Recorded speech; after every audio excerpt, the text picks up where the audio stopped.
경제 읽는 시간, 채널 SBN 경제머니 김예린입니다. 요즘 날씨가 정말 너무 덥죠. 걷기만 해도 땀이 막 줄줄 흐르는 정도인데요. 그런데 지난주 우리 증시는 날씨보다 더 뜨거웠습니다. 특히 7월 31일에는 정말 놀라운 장이 나왔는데요. SK 하이닉스가 상한가를 기록했고, 이제 코스피 역시 하루 만에 거의 18%에 육박하게 급등을 했습니다. 여러분, 이번 주 투자는 좀 어떠셨나요? 오늘은 이런저런 고민을 함께 풀어보기 위해서 IT 전문가 김종민 선생님 모셨습니다. 선생님 안녕하세요. 네, 안녕하세요. 요즘 날씨가 정말 뜨겁고 시장도 역시 너무 뜨거운데요. 좀 이번 주 투자하시는 분들 마음이 롤러코스터였을 것 같습니다. 네, 그렇죠. 일단 좀 본격적인 이야기에 들어가기 앞서서 이번 주 시장 흐름을 선생님께서는 어떻게 보셨나요? 아무래도 그 매수세가 좀 쏠려 있던 내용들이 한 삼성전자나 하이닉스로 많이 쏠려 있다가 삼성전자 하이닉스 레버리지 쪽의 수급이 좀 풀리면서 이게 이제 코스닥이나 아니면은 이제 유망 종목 쪽으로 조금씩 그 매수세가 좀 퍼지는, 공기가 퍼지는 그런 효과가 있는 상태. 지금 시장은 그렇게 보고 있습니다. 네, 알겠습니다. 그럼 이제 본격적으로 이야기 들어가겠습니다. 최근 신한증권 자료를 보면 이제 그동안 삼성전자나 SK 하이닉스 같은 반도체 단일 종목 ETF에 집중됐었는데 이제 지금 자금이 최근에는 좀 코스닥 ETF 쪽으로 이동하는 모습이 나타나고 있습니다. 좀 이렇게 투자자들의 관심이 코스닥으로 좀 이동하고 있는 가장 큰 이유는 어떤 거라 생각하시나요? 아무래도 뭐 그동안 삼성전자 하이닉스 레버리지 상품에 많이 이제 매수세가 들어가 있다가 삼성전자 하이닉스가 강하게 조정이 나오면서 레버리지로 손해도 많이 보기도 했고, 그리고 또 정부 당국에서도 삼성전자 그 하이닉스 레버리지 상품에 대해서 많이 규제를 하고 있기 때문에 맞아요. 그래서 이제 개인들이 레버리지 상품을 삼성전자 하이닉스 단일 종목 레버리지 상품을 사용하기가 조금 투자하기가 어려워지는 상황이 되니까 조금 쉽게 움직일 수 있는 좀 가벼운 종목들이 많이 모여 있는 코스닥 쪽으로 매수세가 많이 이동하고 있다, 이렇게 볼 수 있습니다. 아, 그런 이유였군요. 네. 그리고 코스닥이 이제 저점 대비 크게 반등한 상황에서 지금 코스닥에 접근한다면 그럼 어떤 기준으로 종목에 접근을 하면 좋을까요? 아무래도 지금은 좀 그동안은 낙폭이 많이 있는 종목부터 우선 투자를 가져가서 전부 다 이제 낙폭이 많았던 종목들 중에 빨리빨리 이제 올라오는 종목들이 많이 이제 보였었는데요. 지금부터는 아무래도 이제 코스닥 ETF로 개인의 매수세가 많이 들어가다 보니까 네. 코스닥 ETF를 통해서 조금 우리가 수급이 많이 호전될 수 있는 종목들, 특히 이제 예를 들면 이제 제약바이오 같은 종목들이 많이 이제 투자 대상이 될 수 있고요. 빨리 이제 반응하고 올라올 수 있는 걸로 보이고요.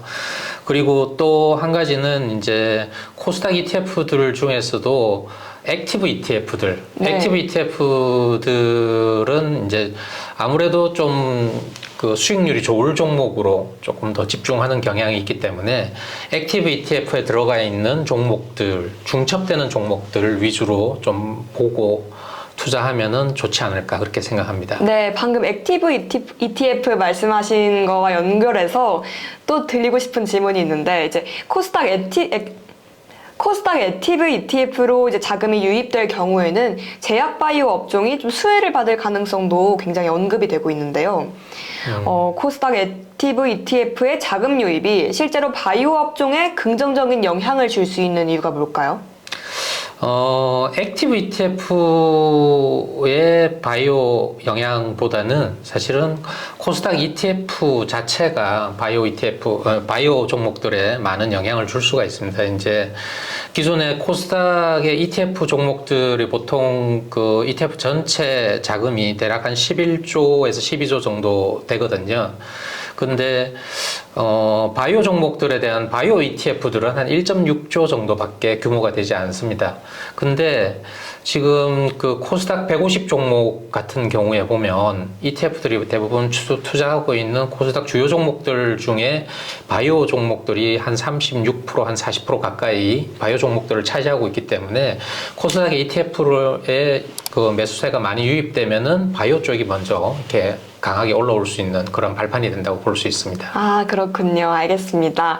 근데 여기서 꼭 짚고 싶은 게 있는데요. 저희 액티브 ETF라는 단어가 굉장히 많이 나오고 있죠. 네. 이제 액티브 ETF랑 저희가 원래 흔히 알고 있던 패시브 ETF, 이거는 좀 두 개의 어떤 차이가 있을까요?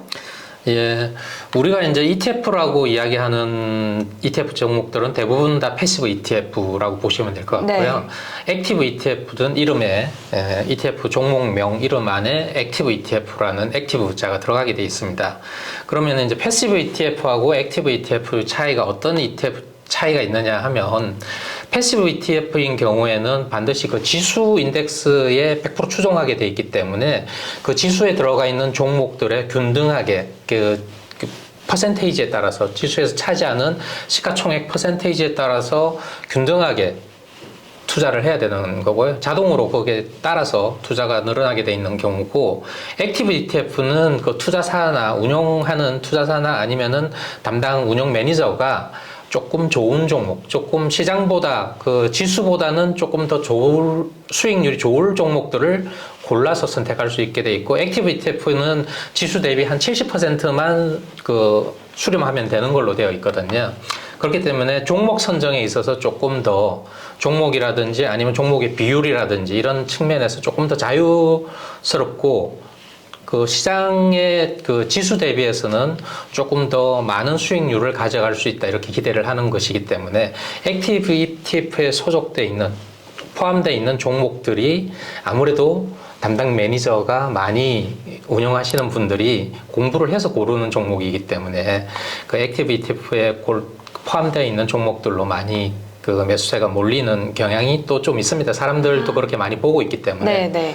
예, 그래서 투자하시는 분들은 공부하기가 좀 곤란하고 뭐 공부하기 어려우신 분들은 액티브 ETF에 포함되어 있는 종목들, 더군다나 여러 액티브 ETF에서 포함되어 있는 종목들인 경우에는 조금 믿고 투자하는 게 쉽지 않을까 그렇게 생각됩니다. 네, 감사합니다. 전문가님께서 굉장히 이제 액티브 ETF와 패시브 ETF의 차이점을 너무 잘 설명해 주셔서 잘 헷갈렸던, 잘 몰랐던 시청자분들도 이번 기회에 꼼꼼히 알게 되셨을 것 같네요. 그럼 이번에는 반도체 이야기를 좀 해보겠습니다. 골드만삭스는 AI 시장 확대와 HBM 고성능화로 앞으로 메모리 반도체의 수급이 좀 더욱 타이트해지고, 특히 2027년에는 HBM 가격도 크게 좀 오를 거라고 전망을 하고 있는데요. 그런데 전망은 이렇게 좋은데 최근 삼성전자와 SK하이닉스 주가는 오히려 좀 조정을 받았습니다. 업황과 주가가 엇갈리는 이유, 이건 좀 무엇 때문이라고 봐야 할까요? 예, 뭐 최근에는 너무 가파르게 상승을 했기 때문에 거기에 이제 많은 자금들이 특히나 레버리지 자금들을 많이 끌고 들어와서 거기에 투자를 했던 부분들이 있고, 그러다 보니까 이제 그 가격이 급격한 조정을 받을 때 레버리지 투자했던 것들에 의해서 디레버리징 과정이 발생하면서 이렇게 투매라든지 아니면은 매도가 매도를 부르는 형태대로 해서 계속 이제 강하게 많은 조정을 받은 상태였고요. 이렇게 강하게 조정받았던 상황이 지난 7월 31일 날 하이닉스가 상한가를 가고 네. 삼성전자가 26% 가까이 오르면서 이제 좀 뭔가 바닥이 확인되고 앞으로 삼성전자 하이닉스 반도체 주식이 좀 더 많이 오르겠구나 이렇게 판단을 했었는데, 맞아요. 이번 주에 좀 지지부진했었죠. 맞아요. 예. 그래서 이번 주에 좀 지지부진한 이유는 뭐 한 두세 가지 정도가 있습니다. 그렇게 이제 뭐 낸드의 샌디스크의 실적이 조금 실적 가이던스가 조금 하향 조정되면서 시장에 실망감을 준 부분도 있고요. 또 한 가지는 앞으로 HBM이 사실은 부족해서 그러는 건데 새로 나오는 그 칩들이, 그 GPU 칩들이 HBM 메모리 수량을 좀 줄인다, 양을 좀 줄인다, 하향 조정하겠다 이런 것 때문에 아무래도 그 HBM 메모리의 수요가 줄어드는 것이 아니냐 하는 걱정이 좀 있었습니다. 네. 그렇다면 좀 앞으로가 굉장히 중요해질 텐데요. HBM과 D램의 수급이 긍정적으로 전망되는 상황에서 삼성전자와 SK하이닉스 주가는 앞으로 어떤 흐름을 좀 보여야 할지, 그리고 지금의 조정을 좀 매수의 기회로 봐야 할지, 아니면 투자자들은 어떤 점을 가장 눈여겨봐야 될지 좀 조언 좀 부탁드리겠습니다. 예. 장기적으로 봐서는 지금 삼성전자나 하이닉스를 매수해서 가지고 있는 거는 좀 좋은 전략이라고 보이는데요. 아, 네네. 예.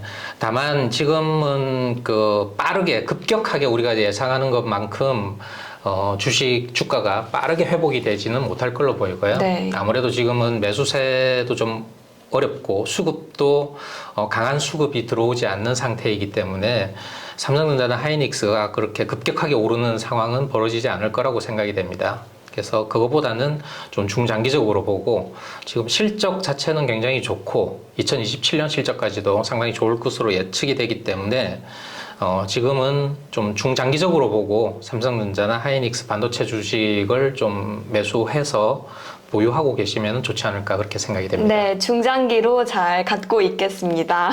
오늘 함께 해주신 IT 전문가 김종민 선생님 감사합니다. 네, 감사합니다. 오늘은 코스닥으로 이동하는 ETF 수급부터 반도체 업황과 삼성전자, SK 하이닉스의 방향성까지 살펴봤습니다. 시장의 흐름을 읽기 위해서는 단순히 주가만 보는 게 아니라 자금이 어디로 좀 움직이는지 흐름을 함께 살펴보는 것이 굉장히 중요합니다. 지금까지 경제 흐름을 읽는 시간 채널 SBN 경제머니 김혜린이었습니다. 다음 시간에 뵙겠습니다. 감사합니다.